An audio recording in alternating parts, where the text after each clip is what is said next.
হরে Krishna. Jagannath base কিচেনের পক্ষ থেকে সবাইকে জানাচ্ছি কৃষ্ণপ্রীতি শুভেচ্ছা ও ভালোবাসা। আশা করছি সবাই ভালো আছেন। তো আজকে চলে এসেছি আবার একটি রেসিপি নিয়ে, এটা হচ্ছে ভেজ পনির শর্মা। তো চলুন দেখা যাক এই শর্মা বানাতে আমাদের কী কী লাগছে। তো প্রথমে আমি এখানে হচ্ছে শর্মার যে রুটিটা সেটা তৈরি করব। তার জন্য এখানে একটা বলের মধ্যে আমি এখানে 2 কাপের মতো ময়দা নিয়েছি, দিয়ে দিয়েছি সাথে 2 টেবিল চামচ পরিমাণ গুঁড়ো দুধ, স্বাদ মতো লবণ, এবারে দিয়ে দিচ্ছি 1 টেবিল চামচ পরিমাণ চিনি, আর দিয়ে দিচ্ছি হচ্ছে 1 চামচ পরিমাণ ইস্ট। এবারে দিয়ে দিচ্ছি হাফ টেবিল চামচ পরিমাণ বেকিং পাউডার। দিয়ে এখানে হচ্ছে যে শুকনো উপকরণগুলো এগুলোকে আমি একটু ভালো করে মিশিয়ে নিচ্ছি। তো শুকনো উপকরণগুলো ভালো করে মেশানো হয়ে গেলে এবার এটাতে আমি হচ্ছে কুসুম গরম জল দিয়ে সুন্দর করে সফট একটা ডো তৈরি করে নিব। তো অল্প অল্প করে জল দিয়ে আমি হচ্ছে ডোটা তৈরি করছি। তো খেয়াল রাখবেন যে হচ্ছে ডোটা যতটা সফট হবে রুটিটাও কিন্তু ঠিক ততটাই সফট হবে। এখানে ডোটা কিন্তু বেশি শক্ত করা যাবে না। তো এই তো আমার ডোটা রেডি, দেখুন ডোটা কীরকম হয়েছে। এবার এই ডোটাকে আমি আবার একটু হাতের সাহায্যে একটু ভালো করে ময়ান দিয়ে এবার এটাকে হচ্ছে রেস্টে রেখে দিব। তো তার জন্য এখানে উপর থেকে একটু তেল ছড়িয়ে দিয়ে তেলটা ভালো করে উপর দিকে থেকে মেখে দিব। তো এই তো তেলটা হচ্ছে ভালো করে একটু মেখে দিয়ে এবারে হচ্ছে একটা র্যাপিং পেপারের সাহায্যে ভালো করে র্যাপ করে আমি এটাকে হচ্ছে 30 মিনিটের জন্য রেস্টে রেখে দিব, যাতে ভিতরে বা বাইরে যেন বায়ু যেন না ঢুকতে পারে বা ভিতরের বায়ুটা যেন বের হইতে না পারে।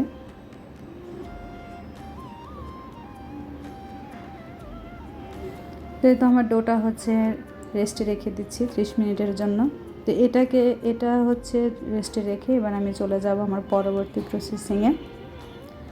তো পরবর্তী প্রসেসিংয়ের জন্য এখানে আমি হচ্ছে আমার শর্মার যে পোরটা রেডি করব তার জন্য এখানে আমি দেখুন কী সবজি নিয়েছি। এখানে নিয়েছি গাজর, একটা ক্যাপসিকাম, আর নিয়ে নিয়েছি একটা পেঁপে। তো এগুলোকে যে এখানে আমি এভাবে গ্রেট করে কেটে নিয়েছি, সেই সাথে আমি একটু মটরশুঁটি দিয়ে দিয়েছি। আর হচ্ছে সালাদের জন্য আমি এখানে হচ্ছে শসাটা এভাবে কুচিয়ে নিয়েছি। এখানে নিয়েছি একটু আদা কুচি আর হচ্ছে কাঁচামরিচ কুচি। তো এবারে আমি চলে যাচ্ছি চুলায়। তো তার জন্য হচ্ছে আমি এখানে একটা প্যান বসিয়ে দিয়েছি। তো এবারে এখানে দিয়ে দিচ্ছি আমি তেল, 2 টেবিল চামচ পরিমাণ তেল দিয়ে দিয়েছি। তেল আমি বেশি ব্যবহার করব না এখানে। তো তেলটা গরম হয়ে এলে এখানে দিয়ে দিচ্ছি আগে থেকে কুচানো আদা আর কাঁচামরিচটা দিয়ে ভালো করে একটু ভেজে নিচ্ছি। তো কিছুক্ষণ নেড়ে চেড়ে এবার এখানে আমি দিয়ে দিব হাফ টেবিল চামচ পরিমাণ হিং দিয়ে এবার ভালো করে একটু নেড়ে চেড়ে দিচ্ছি। তো এটা একটু ব্রাউন কালার হয়ে এলে এবার এখানে আমি দিয়ে দিব আমার আগে থেকে করে রাখা 250 গ্রাম পনির। যেহেতু এটা পনিরের শর্মা তার জন্য হচ্ছে আমি এখানে পনিরটা নিয়েছি। তো পনিরের সাথে এবার এখানে আমি দিয়ে দিচ্ছি হাফ টেবিল চামচ পরিমাণ গোলমরিচের গুঁড়া, দিয়ে দিচ্ছি স্বাদ মতো লবণ, দিয়ে এবার একটু ভালো করে নেড়ে চেড়ে দিচ্ছি। তো পনিরটা একটু মোটামুটি ভাজা হয়ে এলে এবার এখানে আমি দিয়ে দিচ্ছি আগে থেকে গ্রেট করে রাখা আমার যে সবজিগুলো ছিল সেই সবজিগুলো একে একে এখন আমি দিয়ে দিচ্ছি।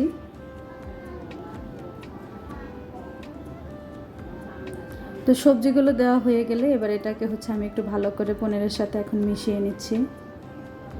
তো 10 মিনিটের মতো প্রায় আমি এটাকে রান্না করব। তো পনিরের সাথে এটা ভালো করে মেশানো হয়ে গেলে এবার এখানে আমি দিয়ে দিচ্ছি 1 টেবিল চামচ পরিমাণ সয়া সস,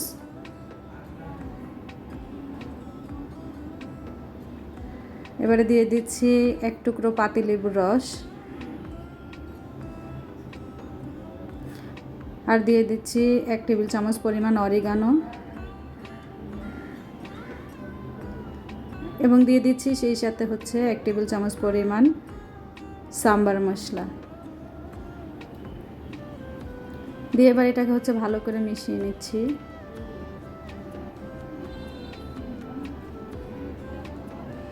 সবজিটা কিন্তু এত বেশি রেখে বয়েল করার দরকার নেই, মোটামুটি একটু বয়েলড হলেই নামিয়ে নিব এটাকে আমি। দেখুন সবজিটা কিন্তু আমার রেডি। খেয়াল রাখবেন এই সবজিটা যতটা টেস্ট হবে শর্মাও কিন্তু ঠিক ততটাই টেস্ট হবে। তো এবারে আমি হচ্ছে সবজিটাকে রেখে দিচ্ছি এক সাইডে। এবার আমি চলে যাচ্ছি আবার পরবর্তী প্রসেসিংয়ে। তো এই তো আমি যেই ময়দাটা রেস্টে রেখে দিয়েছিলাম 30 মিনিটের মতো, তো দেখুন আমি প্রায় 20 থেকে 25 মিনিট পর আমি এখানে এসেছি। তো এটা দেখুন কীরকম কতটা ডাবল হয়ে ফুলে গিয়েছে। এবারে এটাকে আমি আবার একটু ভালো করে হাত দিয়ে মথে নিচ্ছি। মথা হয়ে গেলে এবার এখান থেকে আমি হচ্ছে লেচি কেটে নিচ্ছি। তো এটা আমি লেচি কেটে নিয়েছি, এখান থেকে প্রায় 8টার মতো লেচি হয়েছে আমার। তো এবারে এগুলাকে দেখুন এভাবে হাতের সাহায্যে সুন্দর করে ঘুরিয়ে ঘুরিয়ে গোল করে নিচ্ছি রুটির জন্য। তো এই তো অল্প করে ময়দা ছিটিয়ে দিয়ে এবার আমি সুন্দর করে রুটি বেলে নেব। তো রুটিটা কিন্তু এত বেশি পাতলাও হবে না, আবার এত বেশি ভারীও হবে না।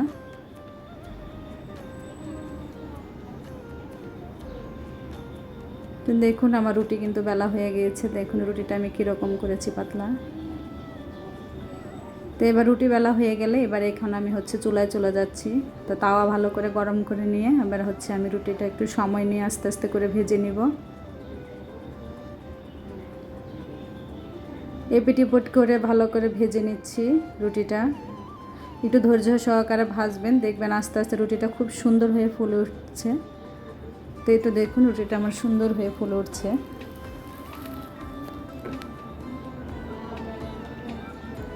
একটু এদিক সেদিক করে একটু চেপে চেপে ভালো করে আমি রুটিটাকে ভেজে নিচ্ছি। দেখুন রুটিটা কত সুন্দর হয়ে ফুলে উঠছে।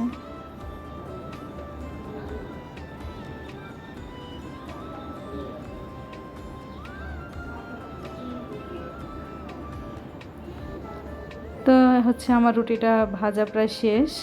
এখন আমি রুটিটাকে নামিয়ে নিব। সুন্দর করে ভাজা হয়ে গেছে রুটিটা। তো এইভাবে আমি হচ্ছে এক এক করে সবগুলো রুটি বানিয়ে নিচ্ছি। তো দেখুন রুটিগুলো কতটা সফট হয়েছে, দেখুন হাতে মুঠি করলে একেবারেই হচ্ছে হাতের সাথে মিলিয়ে যাচ্ছে। অনেক সফট হয়েছে রুটিগুলো। তো এবার আমি হচ্ছে শর্মাটা তৈরি করব। তার জন্য একটা একটা করে রুটি প্রথমে নিয়ে নিচ্ছি। নিয়ে এখানে হচ্ছে প্রথমেই রুটির উপরে আমি হচ্ছে মেয়োনিজ দিয়ে দিচ্ছি। তো দেখতেই পাচ্ছেন আমি কিভাবে হচ্ছে মেয়োনিজটা এভাবে ছড়িয়ে দিচ্ছি। তো মেয়োনিজ দেওয়ার পরে এখানে এবার আমি দিয়ে দিচ্ছি টমেটো সস। তো এই মেয়োনিজ এবং টমেটো সসটা কিন্তু আমার বাসায় তৈরি করা। তো মেয়োনিজের রেসিপিটা যদিও দেওয়া আছে, যদি টমেটো সসের রেসিপি লাগে তাহলে অবশ্যই আমাকে কমেন্টে জানাবেন।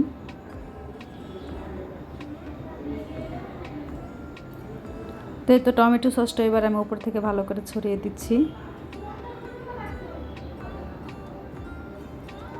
তো সসটা দেওয়া হয়ে গেলে এবার হচ্ছে আমি দিয়ে দিব আগে থেকে রান্না করে রাখা আমার যে সবজির পোরটা ছিল পনির দিয়ে করা, সেটা এবার দিয়ে দিচ্ছি।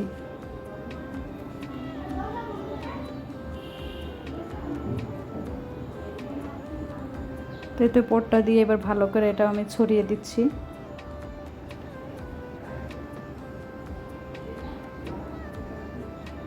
দিয়ে এবার আরও একটু স্বাদ বাড়ানোর জন্য ওপর থেকে একটু একটু করে টমেটো সস ছড়িয়ে দিচ্ছি।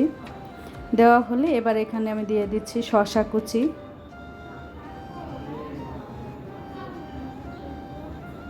তো এই তো সব কিছু মোটামুটি দেওয়া শেষ। এবার এটাকে হচ্ছে আমি শর্মার জন্য ভাঁজ দিয়ে দিব।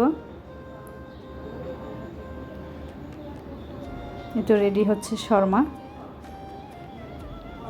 তো এটাকে হচ্ছে একটু ভালো করে ধরে রাখার জন্য আমি একটা র্যাপিং দিয়ে সুন্দর করে হচ্ছে মুড়িয়ে দিচ্ছি।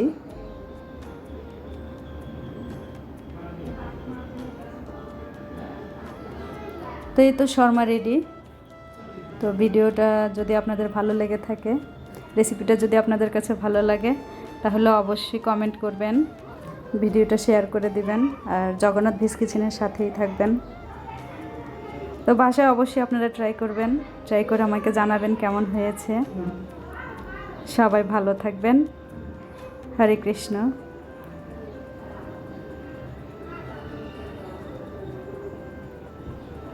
ভিডিওতে একটা লাইক দিতে অবশ্যই ভুলবেন না, ভালো লাগলে অবশ্যই একটা লাইক দিবেন।